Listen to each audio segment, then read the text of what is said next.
बिस्मिल्लाहिर्रहमानिर्रहीम। अस्सलाम वालेकुम नाज़रीन, आप यूट्यूब चैनल देख रहे हैं। मैं इमरान खान हूँ। साबिक़ वज़ीर-ए-आज़म इमरान खान साहब बनीगाला पहुँच गए हैं और जो लोग उनको ताने दे रहे थे कि पेशावर में छुप के बैठ गया, कोई लोग ये कह रहे थे कि वो एक डरे हुए या बुज़दिल इंसान है और वो वापस नहीं आएंगे, तो उन सारे भिखारियों के मुंह के ऊपर तमाचा मारते हुए इमरान खान साहब वापस बनीगाला पहुँच गए। इसके बावजूद कि बनीगाला बहुत ख़तरे में है और कल से ऐसी रिपोर्ट्स आ रही हैं कि बनीगाला के आसपास वर्दी में और वर्दी के बगैर इस तरह के लोग पाए गए हैं जिनकी सरगर्मियां मशकूक थीं। कुछ लोग ऐसी भी चीज़ें सोशल मीडिया पे वायरल कर रहे हैं और कुछ व्हाट्सएप भी भेजे गए हैं जिनमें बताया गया है कि कुछ अफराद का दावा है कि वो खुसूसी मिशन पर बनीगाला के आसपास आए हैं। इनमें ऐसे लोग भी मौजूद हैं जो यूनिफॉर्म्ड हैं। अब इसमें कितनी सदाकत है, ये तो हुकूमत का और एजेंसियों का काम है और एजेंसियों को और हुकूमत को इसकी पूरी जिम्मेदारी लेनी होगी कि इस वक्त पाकिस्तान की सबसे बड़ी पॉलिटिकल पार्टी, जिसके सबसे ज़्यादा एमएनएज और एमपीएज हैं, जिसके पास सबसे ज़्यादा पॉलिटिकल ताकत पाकिस्तान के चारों सूबों में मौजूद है और आज़ाद कश्मीर, गिलगित बल्तिस्तान और साथ ही साथ खैबर पख्तूनख्वा में उनकी हुकूमत भी है और पंजाब में भी अभी मार्का दोबारा होना है। एक ऐसी पॉलिटिकल पार्टी के लीडर को क्या खतरे में डाला जा सकता है? वो तो पहुंच गया बनीगाला, लेकिन वो नहीं आया जो दवाई लेने गया था इसे 2.5 साल पौने 3 साल पहले बरतानिया। यानी पूरी दुनिया के तमाम वाक़यात तब्दील हो जाते हैं। कोरोना आता है, इस दुनिया को झंझोड़ता है, ख़त्म हो जाता है, लेकिन वो नहीं आता जो दवाई लेने गया था। इमरान खान बार बार पेशावर जाता है, बार बार वापस आता है, लेकिन वो नहीं आया जो दवाई लेने लंदन गया था।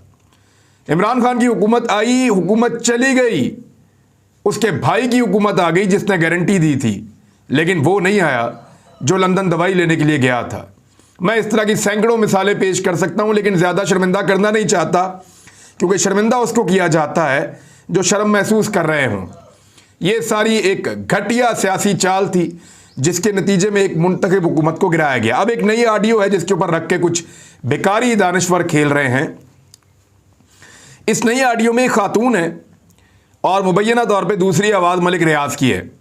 ये आपस में बातचीत कर रहे हैं कि किसी तीसरी खातून को इन्होंने कोई अंगूठी देनी है हीरे की और वो दी जाएगी और उसके बदले में वो खातून कोई काम करवा के देंगी। 3 नाम इसमें इस्तेमाल किए गए हैं। अच्छा, कुछ ट्विटर के ऊपर लोग दावा कर रहे हैं मलिक रियाज की बेटी हैं जो उनसे बात कर रही हैं। तो बाप और बेटी की कन्वर्सेशन को कौन रिकॉर्ड कर रहा था, ये एक नई चीज़ है। बहरहाल इसमें एक नाम जो है वो बीबी है, एक नाम फरा है और एक नाम खान है। अब इस पूरी ऑडियो के अंदर बुशरा बीबी की आवाज़ नहीं है, लेकिन बेकारी दानिश्वर साबित कर रहे हैं कि एक्चुअली बुशरा बीबी इन्वॉल्व है और उनकी फ़ोटो भी लगाई हुई है बीच में। इस पूरी ऑडियो के अंदर फरा खान की भी आवाज़ नहीं है, लेकिन उसकी भी फ़ोटो लगाई हुई है बीच में। और ना ही इस पूरी ऑडियो में कहीं इमरान खान की आवाज़ है, ना इमरान खान का नाम है, तो उसको भी शामिल किया हुआ बीच में। तो भिखारी दानिश्वर इधर की ऑडियो उठा के उधर की ऑडियो उठा के कुछ साबित करना चाहते हैं, ले जाएं इसको अदालत में। और मरियम नवाज की क्लियर ऑडियोज के ऊपर जिसमें वो खुद कह रही हैं, यानी भौंकने वाले कुत्ते करार दे रहे हैं इन्हीं मीडिया वालों को। वो मरियम नवाज खुद कह रही है कि मैं अपनी मीडिया मैनेजमेंट के मुताबिक चैनल्स को कंट्रोल कर रही हूँ। मरियम नवाज खुद कह रही है कि फ़लाँ चैनल को इश्तिहार दो, फ़लाँ को ना दो। उनका बुग़्ज़, उनकी नफ़रत सहाफ़ियों के साथ नज़र आ रही है। उस पर ये भिखारी दानिश्वर एक लफ्ज़ बोलने को तैयार नहीं है, एक जुमला बोलने को तैयार नहीं है, बिल्कुल उसके ऊपर खामोश रहते हैं, शर्माते हैं बात करते हुए। लेकिन एक ऐसी ऑडियो जो ना बुशरा बीबी की है, ना फराह खान की है, ना इमरान खान की है, उसके ऊपर उठा के, और इससे पहले एक ऑडियो थी आसिफ अली जरदारी की जिसकी करप्शन की दास्तानें यही सारे सियासतदान और मीडिया वाले खुद सुनाते रहे हैं।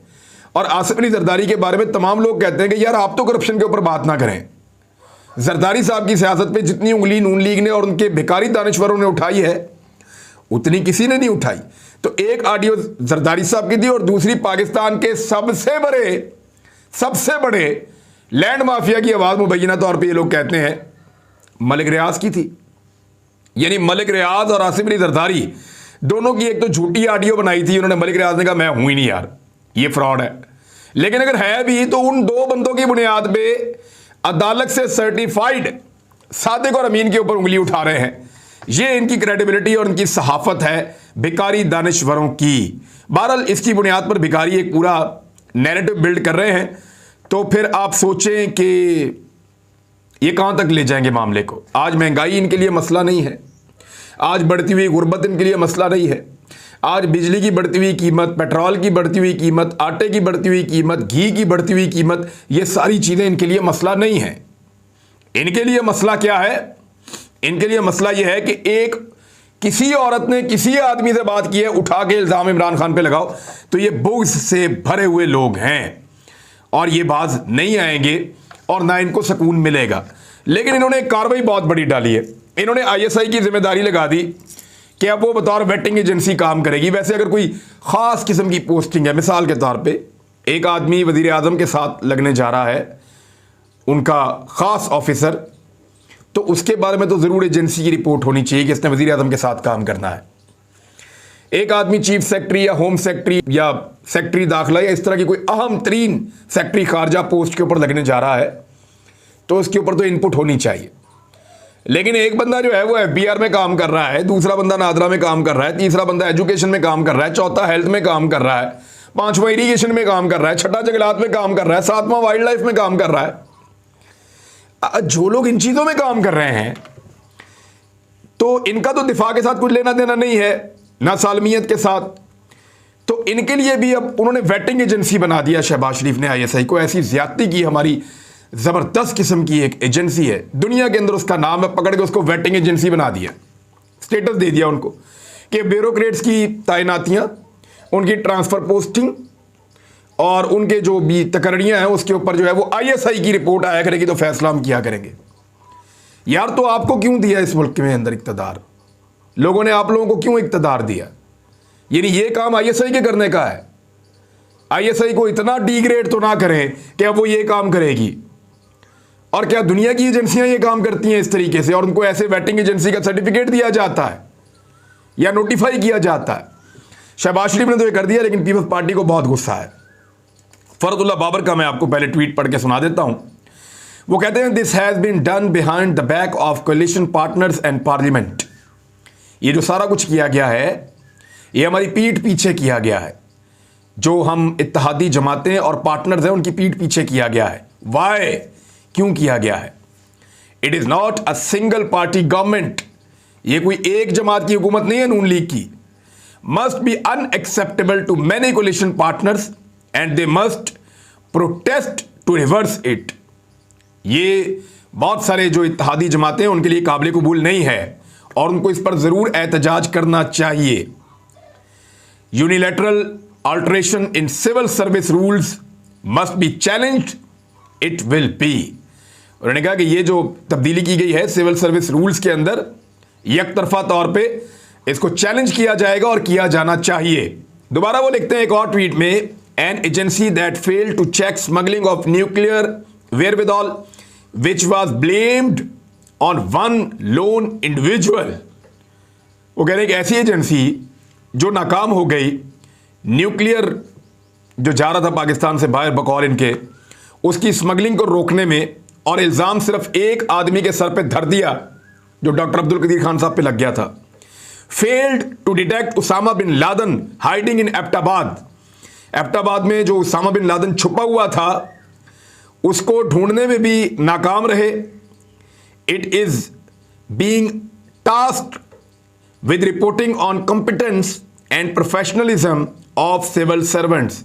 यानी उसको अब ये टास्क दिया गया है कि वो सिविल सर्वेंट्स की जो कॉम्पिटेंस है और जो उनका प्रोफेशनलिज्म है उसके ऊपर रिपोर्ट्स तैयार करें। एवरीवन से नो, तमाम लोग कहें कि नहीं। अनएक्सेप्टेबल, ये नाकाबिल कबूल है। अब ये क्या रहे हैं? ये कह रहे हैं कि पाकिस्तान की आईएसआई के ऊपर इल्ज़ाम लगा रहे हैं कि जब पाकिस्तान से न्यूक्लियर बाहर कहीं भिजवाया जा रहा था या उसकी स्मगलिंग हो रही थी, तो उस वक्त ये एजेंसी नाकाम हो गई थी और उन्होंने इल्ज़ाम बाद में लगा दिया था एक आदमी के ऊपर, और वो इल्ज़ाम आपको पता है कि अब्दुल कदीर खान साहब के ऊपर लगा था। अब वो इस दुनिया में नहीं है, अल्लाह ताला उनके दर्जात बुलंद करे, हमेशा उनके लिए दिल से दुआ निकलती है।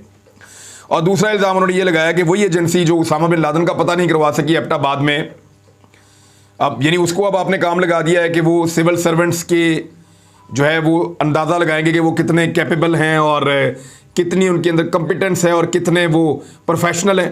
उन्होंने कहा जी ये नहीं हो सकता, हम इसको कबूल नहीं करेंगे, और सब कहेंगे ये नहीं होगा। अब ये जो है फरतुल्लाह बाबर साहब हैं जरदारी साहब के बहुत करीबी और बहुत जरदारी साहब के ख़ास आदमी, और उनका ये कहना है, और पाकिस्तान पीपल्स पार्टी की वॉइस है। ये एक्स सेनेटर भी रहे हैं और जरदारी साहब के साथ प्रेसिडेंसी में मौजूद होते थे, और मुझे अच्छी तरह याद है फरतुल्लाह बाबर की एक दिन शहबाज शरीफ तारीफ़ कर रहे थे, और उन्होंने कहा कि एक फरतुल्लाह बाबर जो है वो कमाल है, बहुत सारे लोगों का मुकाबला कर सकता है और बहुत ज़्यादा काम कर सकता है, ऐसा तजुर्बाकार और शानदार आदमी है।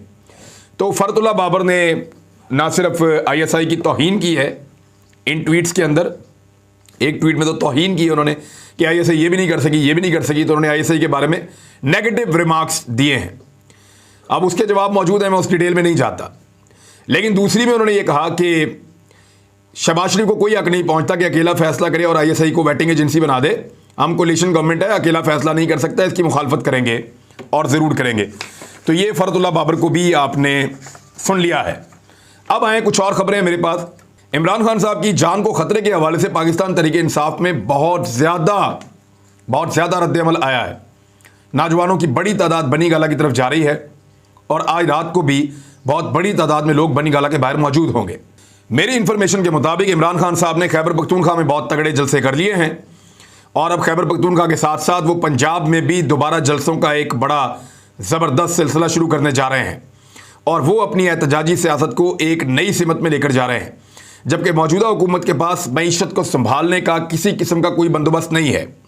जिस वक्त मैं वीडियो रिकॉर्ड कर रहा हूँ बिल्कुल आखिरी लम्हात चल रहे हैं, उनकी जो कोर कमेटी की मीटिंग हो रही है, उसके बाद मैं बताऊंगा आपको अगले व्लॉग में कि PMLN के खिलाफ हिकमत अमली के तौर पे पाकिस्तान तहरीक इंसाफ ने क्या चीज़ें तय कर ली हैं। राणा सनाउल्लाह का यह कहना है कि इमरान खान साहब की जिस वक्त ज़मानत मनसूख हो जाएगी तो जो सिक्योरिटी हमने उनको दे रखी है वही उनको गिरफ्तार कर लेगी।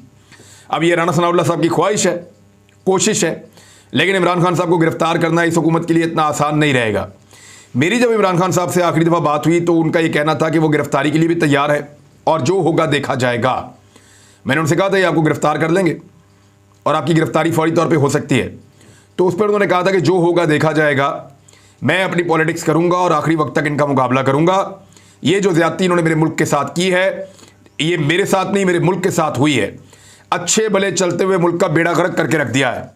मिसाल के तौर पर चंद चीज़ें और आपके सामने रख देता हूँ, मेरे पास बहुत सारी चीज़ें हैं। पाकिस्तान पहली मरतबा जो ऑलिव कौंसल है आलमी सतह पे, इंटरनेशनल ऑलिव कौंसल, उसका हिस्सा बन गया। ये इमरान खान से साहब के जो इक़दाम हैं उसके नतीजे में अमेरिका को इमरान खान साहब ने 9 महीने के अंदर जो एक्सपोर्ट्स की हैं, आखिरी 9 महीने, वो इसलिए मैं आपको बता रहा हूँ कि 2021-22 का जो बजट था उसके आखिरी 3 महीने तो शहबाज शरीफ ले गया, तो जो पहले 9 महीने उनके बारे में आपको मैं बता रहा हूँ। 40.27%, 40.27% अमेरिका को एक्सपोर्ट्स में इजाफा हुआ है। मिडिल ईस्ट से जो इन 9 महीनों के अंदर ऑर्डर्स मिले हैं वो $2.2 अरब के गोश्त जो प्रोसेस करा के पाकिस्तान भेजता है उसके ऑर्डर मिले हैं। अच्छा, इसके बाद लार्ज स्केल मैन्युफैक्चरिंग ने गुज़िश्ता साल तमाम रिकॉर्ड तोड़ दिए हैं। GDP इमरान खान साहब 6% पर ले गए थे। एहसन इकबाल ने अभी जो हदफ मुकर्रर किया है वो 5% का किया है। अब आप अंदाज़ा करें, इमरान खान साहब के दौरे हुकूमत में 9 महीने में GDP की जो रेशो थी वो 6% पे जाके उन्होंने लॉक की।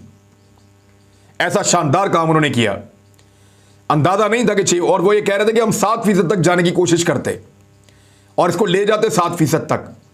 मौजूदा इंपोर्टेड सरकार ने जो अपना टारगेट ही सेट किया है वो 5% पे किया है, 5% पे सेट किया है। 4% पे पहुंच जाए तो बहुत बड़ी बात है। इन्होंने बेड़ा गर्क कर दिया पाकिस्तान का। जितनी इन्होंने गैस महंगी कर दी है, जितनी ये लोड शेडिंग कर रहे हैं, जितनी इन्होंने बिजली महंगी कर दी है, इसके बाद कौन करेगा पाकिस्तान में प्रोडक्शन?